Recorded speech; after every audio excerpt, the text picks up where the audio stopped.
Okay guys, maulang Friday sa inyo. So, we're back again. So, ngayong araw na to, ituturo ko sa inyo yung isang app which is pwede tayo magkaroon ng iba't ibang teams.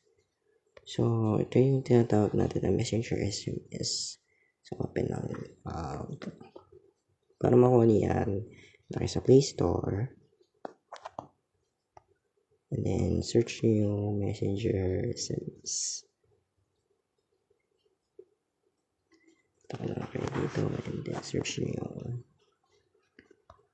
Messenger SMS. Ganyan. So, ito yung Messenger SMS messages. Download nyo yan. And then, open nyo. So, yan. So, sa unang open nyo, ito kasi na-open ko na ito kanina. So, unang open nyo, pili kayo dyan ng team. So, katulad dito, yung optional lang naman yun. Then, kasi gusto nyo, pili kayo ng teams. Then, kung napapakita kayo sa teams, punta kayo dito. May ads.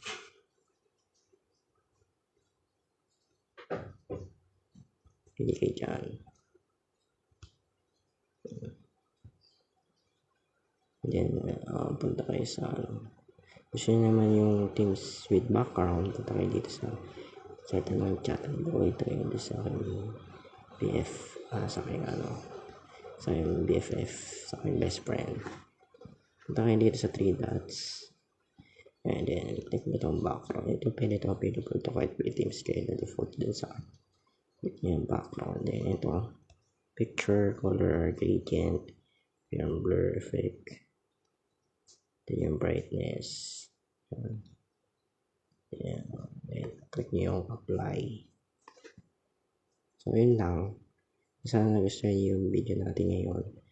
So, kalimutan mag-like, share, and subscribe. So ulitin guys. Bye-bye.